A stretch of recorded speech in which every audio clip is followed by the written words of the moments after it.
Hello everyone and welcome to my channel. Today I'm going to be painting up some lictors from the Leviathan box set, or what they're strangely called the Von Ryan's Leapers.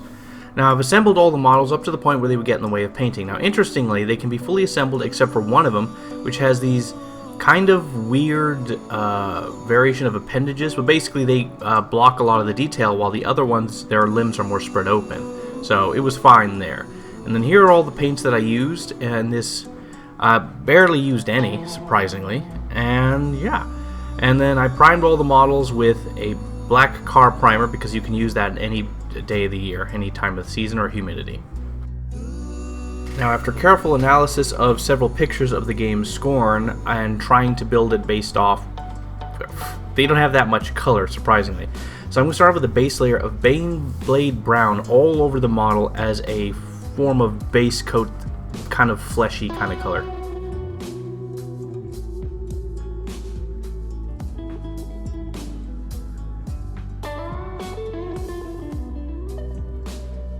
Alright, with Baneblade Brown and Ustabi Bone, trying to get like that flesh to bone kind of look, so I took a 1-to-1 mix of Baneblade Brown and Ustabi Bone, and then sort of with a dry brush, not the best of dry brushes that I have, but I tried to like tap all over.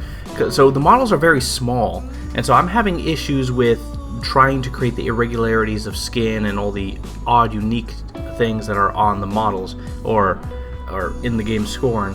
But the models are so small, it's hard to really have that kind of level of detail, so I figure like the sporadic blankness on it would kind of add some texture. Yeah, just add some texture to add more flavor to the skin. Then I did a pure Ustabi Bone, and I did some more taps all over. Eventually I just switched to dry brushing because that seemed to work a little bit better in some areas. And then I ended it by making a wash of Baneblade Brown, basically just a ton of water in the Baneblade Brown and cover the whole thing in it so it would flood the recesses and such and try to balance the colors.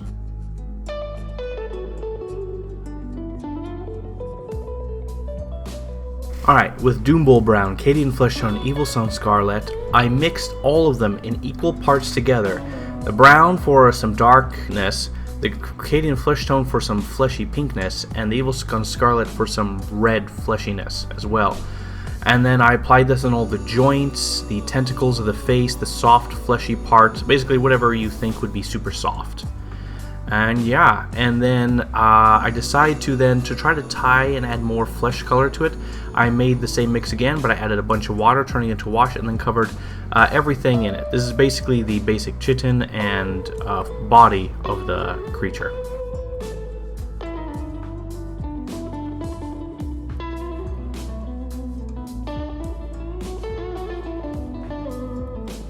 Alright, we take Gulliman flesh, and with a little bit of water just to help it flow better, we apply it into all the joints and stuff again to add some more redness, or somewhat dark and redness into the fleshy joints.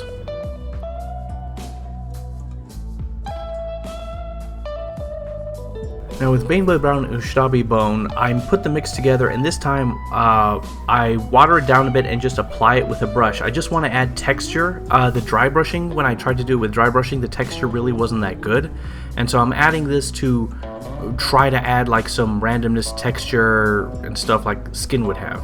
After that, I take a less watered down version of the paint, and then I highlight all the edges of the bone and stuff to help pick out its unique dimensions and edges and stuff like that.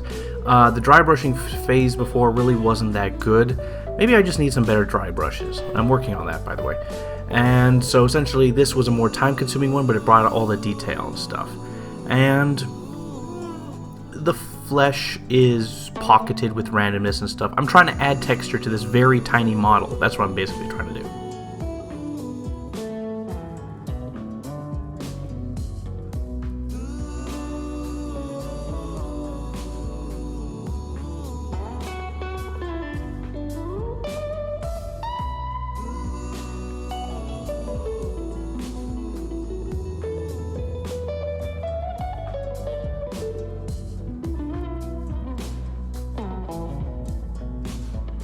Alright, we're doing this mix again. Cadian Flesh Tone, Doombull Brown, Evil Sun Scarlet, equal mixes, but this time we're going to use it as a paint, and we're going to use it to highlight all that we've done before, because all the joints, all the red fleshy parts, we have already added like Gulliman flesh and stuff to it before darkening it, so this can be functioning as a highlight.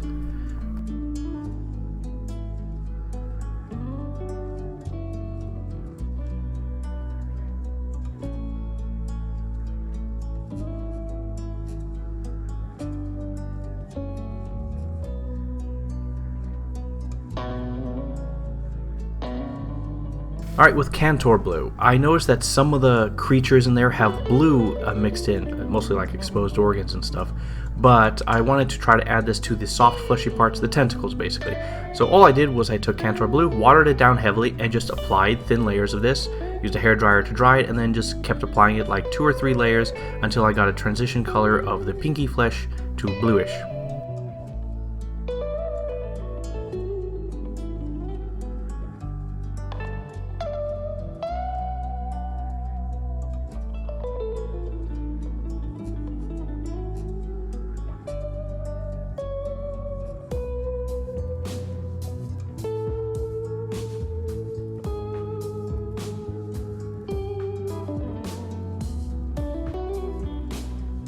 Alright, with Baneblade Brown, Guilliman Flesh, and Ustabi Bone, we're going to paint the armor plates.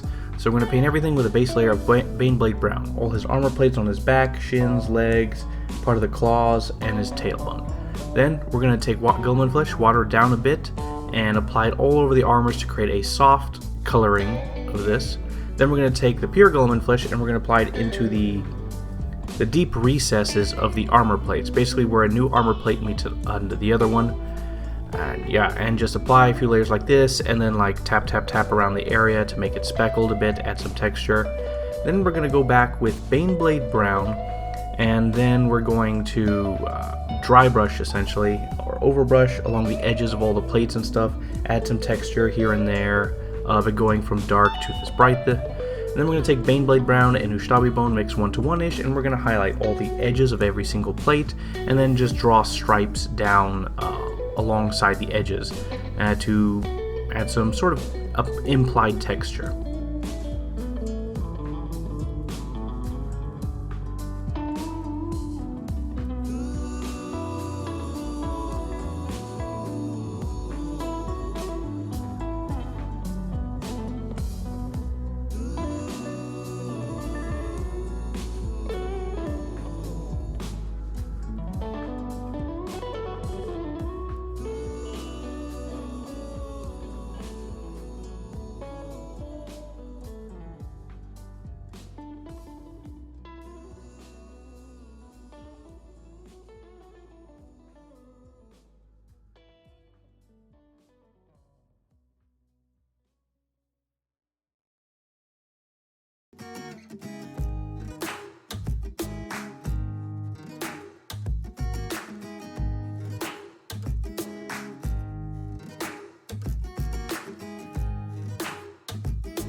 Alright, with Eshingray, Baneblade Brown, we're going to paint the weapon part of him. So the weapons in the game are noticeably different. They're much more brighter than the rest of the bodies, less red flesh, more bone-like. And so we're going to start off with the base layer of Eshingray as like a dark gray underbase.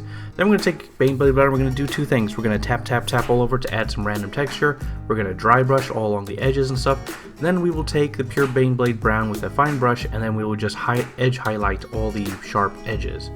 And that's it, and that makes for the weapons.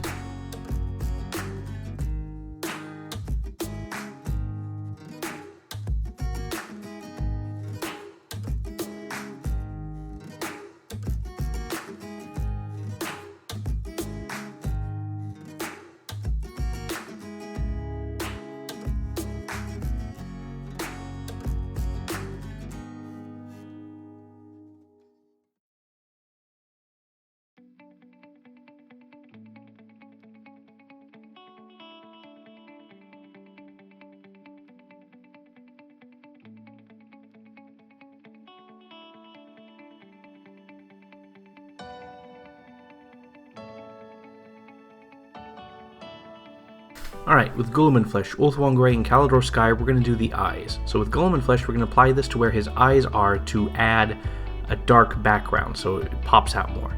Then we're going to take Ulthuan Grey, a fine brush, and just enough paint on it, and just do a bunch of taps until we paint an eye. And he has 3 eyes on each side, or each of these guys. Then we're going to take Calidor Sky, water it down a bit so it flows good, and then just keep doing taps until we get a solid eyeball, or iris, on the eye. Yeah, and it takes a few tries. I had to redo a few of them.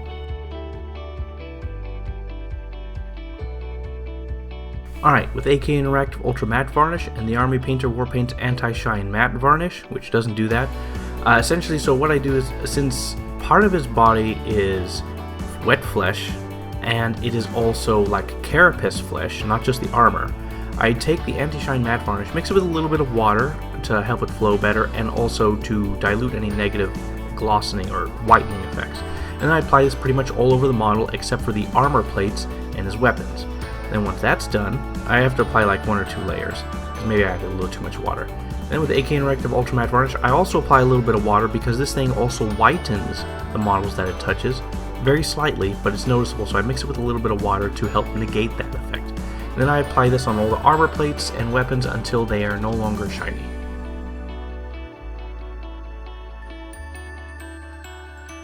After fully assembling the models and making a quick base out of just some cheap stuff, they are done. And this actually took me a lot of thinking. So this is an interesting thing. So I like the game SCORN. I like it because it's artistic. The artistic side of me is intrigued in it. And also, thinking about it, the creatures from the game SCORN and Tyranids are pretty much exactly the same. Biomechanical creations. Life created to serve a purpose. And so, shoot, like, they're exact parallels. So I wanted to try to...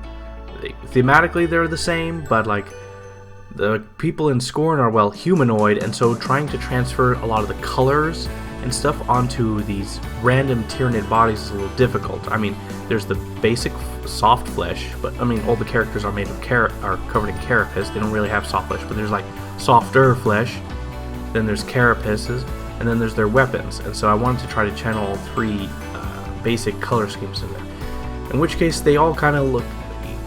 It has some issues color-wise. It kind of breaks my rules because from a distance they kind of all look a bit the same. You can't really, from a distance, can't specify unique parts of it, like the arms and legs. They all kind of blend in together at a distance, which is an issue.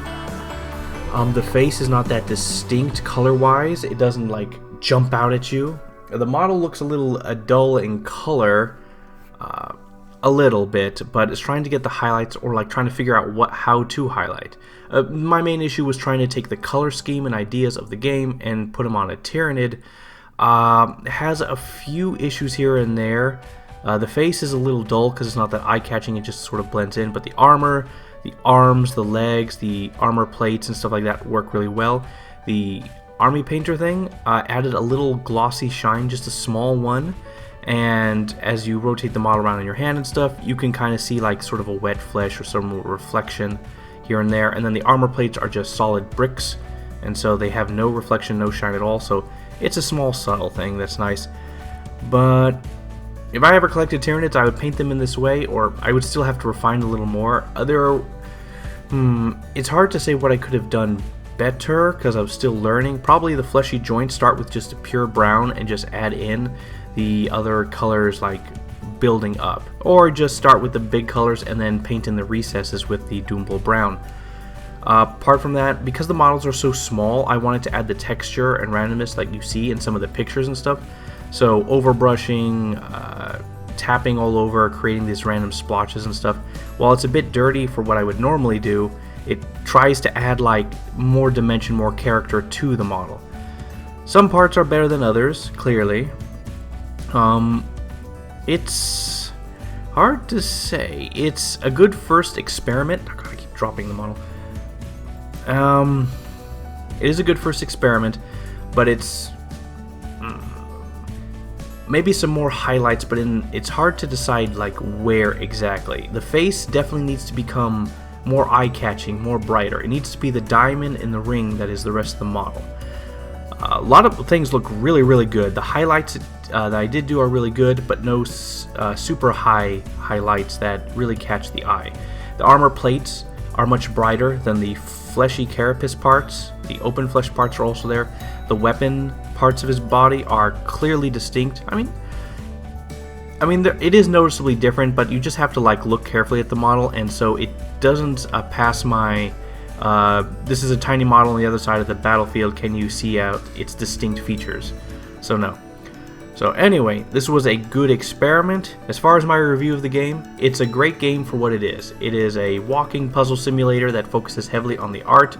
There is gunplay in it, but gunplay it's not a good shooter, but the gunplay exists essentially for world building, for story building, to add more depth into the world and universe, and allows it to add more dimension. So the shooting is terrible, but it's there for story purposes and stuff. So if you like a good, not for kids by the way, a good artistic, very crazy art way out there game, I mean, and you have like 4 to 11 hours. I have a friend who took 11 hours to, I don't know what the heck he was doing. I was walking everywhere and it took me 4 hours to beat the game because I was just slow walking, because every corridor is completely unique. So, oh well, as far as these models go, they are completely unique.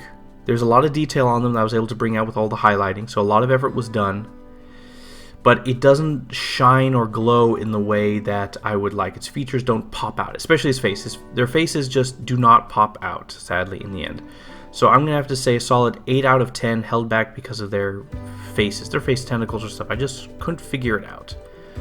It could have been a 9. Looking from the back, it should be a 9, but the face just like drops it down. And the base doesn't detract from it either. So solid 8 out of 10 for my SCORN-inspired Tyranids. If I ever start a Tyranid army, they're all going to look like this, or as best as I can translate the art of SCORN into the weird Tyranid organisms. So anyway, that is all. Like the video if you like the video, share if you want to share, comment if you want to comment, and more to come.